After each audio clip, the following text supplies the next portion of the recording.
बिस्मिल्लाहिर्रहमानिर्रहीम। 9th class. आज की वीडियो में हम चैप्टर 8 मैग्नेटिज्म के एमसीक्यू सॉल्व करेंगे।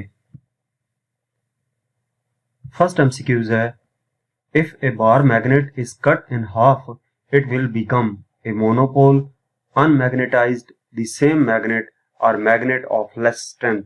कि एक बार मैग्नेट है और उसको कट कर दिया जाए दरमियान से, तो उसकी मैग्नेटाइजेशन पे क्या इफेक्ट पड़ेगा। तो बेसिकली जब हम कट कर देंगे तो डेफिनेटली उसकी मैग्नेटिक फील्ड जो है, मैग्नेटिक फील्ड स्ट्रेंथ वो कम हो जाएगी। ठीक है, जब भी किसी भी मैग्नेट को तोड़ा जाता है तो पहले भी मैग्नेट का नॉर्थ और साउथ पोल होता है, टूटने के बाद भी उसके जो दो पीस बनते हैं उनमें से हर पीस का नॉर्थ और साउथ पोल बन जाता है। ठीक है, तो इसमें डी ऑप्शन करेक्ट होगा, magnet of less strength.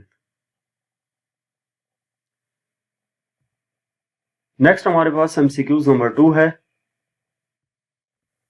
Which one is the quickest method to magnetize the material.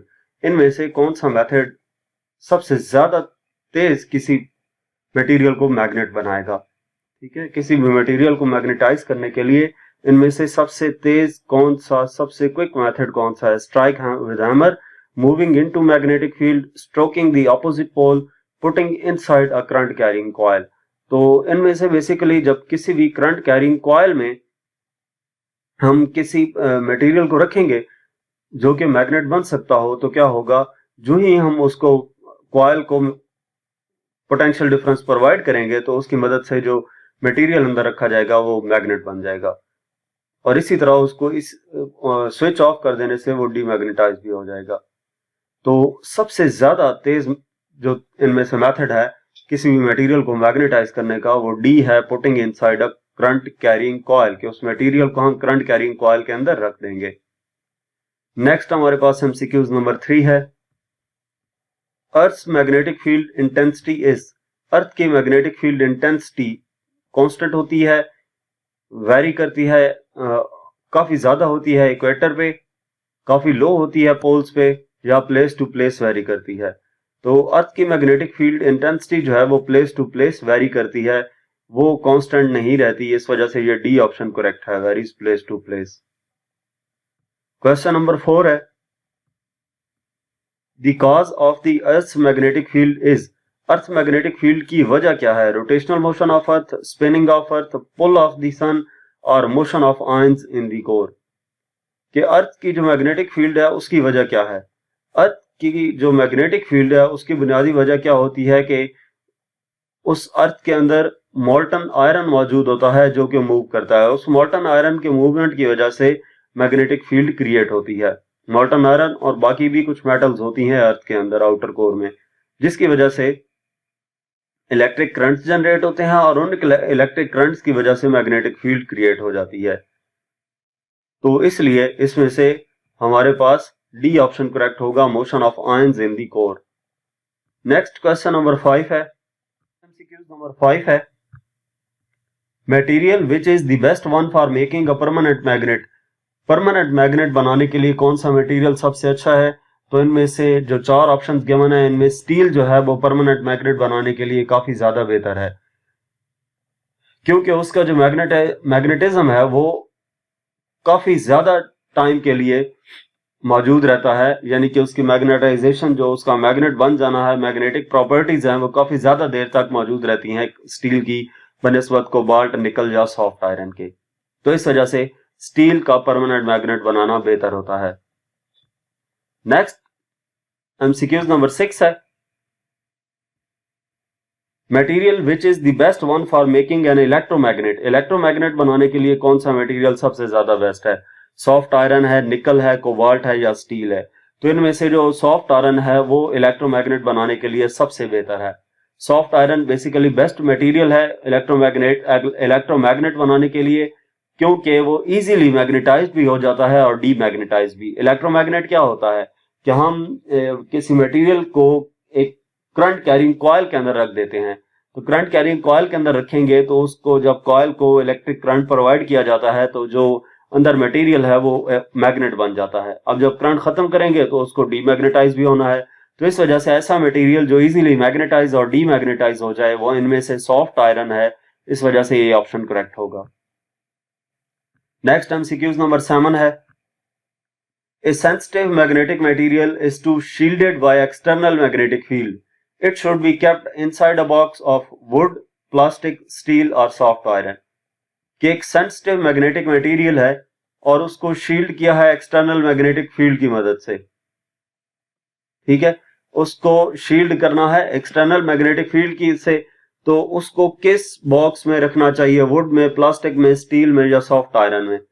तो अगर हम सेंसिटिव मैग्नेटिक मटेरियल की बात करें तो उसको सॉफ्ट आयरन के बॉक्स में रखना ज्यादा बेहतर होगा ताकि वो एक्सटर्नल मैग्नेटिक फील्ड उसको इफेक्ट ना करे। ठीक है, क्योंकि उसकी मैग्नेटिक परमेबिलिटी काफी हाई होती है, यानी कि वो इजीली मैग्नेटाइज या डीमैग्नेटाइज हो सकता है सॉफ्ट आयरन। ठीक है, तो इस वजह से उसको सेंसिटिव मटेरियल जो है वो सॉफ्ट आयरन में रखेंगे ताकि अगर मैग्नेटाइज हो जाए तो इजीली डीमैग्नेटाइज भी हो सके। तो D option soft iron correct है। एमसीक्यूज नंबर 8 है, magnetic field lines are farthest at poles, intersect each other, are closed, don't pass in vacuum. Farthest as poles wrong, intersect each other यानी कि एक दूसरे को क्रॉस करती हैं, impossible are closed. Yes, C option इसका correct है। C option कैसे करेक्ट है? जो मैग्नेटिक फील्ड लाइंस होती हैं वो क्लोज्ड लूप की शेप में होती हैं। ठीक है, स्टार्ट होती हैं नॉर्थ पोल से और एंड होती हैं साउथ पोल पे, और मैग्नेट के अंदर से होते हुए, मैग्नेट के अंदर से किस तरफ होंगी? साउथ से नॉर्थ। तो नॉर्थ से साउथ बाहर और साउथ से नॉर्थ अंदर, इस तरीके से वो क्लोज्ड शेप में होती हैं। तो सी ऑप्शन करेक्ट है, आर क्लोज्ड। एमसीक्यूज नंबर 9 है, when two current carrying wires in the same direction are placed parallel near each other, due to magnetic field produced by each wire, they repel each other, attract each other, have no effect on each other, stop moving the current through them. कि जब दो current carrying wire जो हैं उनको same direction में रखा जाए एक दूसरे के पैरेलल, तो मैग्नेटिक फील्ड जो प्रोड्यूस होगी वायर की मदद से वो कैसी होगी? तो बेसिकली जब दो पैरेलल करंट कैरिंग वायर जो हैं उनको, जिनमें से करंट गुजर रहा है सेम डायरेक्शन में, उनको एक दूसरे के नजदीक रखा जाए तो उनके ऊपर मैग्नेटिक फोर्स अप्लाई होगी जो कि उनको एक दूसरे की तरफ अट्रैक्ट करेगी। इसमें यही कहा गया है ना कि करंट कैरिंग वायर्स हैं, दो वायर्स हैं जिनमें करंट कैरी कर रहा है और करंट की डायरेक्शन सेम है और उनको पैरेलल रखा गया है एक दूसरे के, तो मैग्नेटिक फील्ड जो प्रोड्यूस होगी वो क्या करेगी? तो जब करंट एक डायरेक्शन में है तो इसका मतलब है दोनों डायरेक्शन, अगर हम करंट की डायरेक्शन अपवर्ड कर दें तो राइट हैंड रूल के जरिए से जो मैग्नेटिक फील्ड लाइंस की डायरेक्शन है वो हमारे पास आएगी एंटी क्लॉकवाइज। ठीक है, एंटी क्लॉकवाइज को अगर हम उन दो वायर्स के अक्रॉस ड्रॉ करें तो सेंटर में जो मैग्नेटिक फील्ड लाइंस हैं वो एक की अपवर्ड होंगी और दूसरे की डाउनवर्ड होंगी।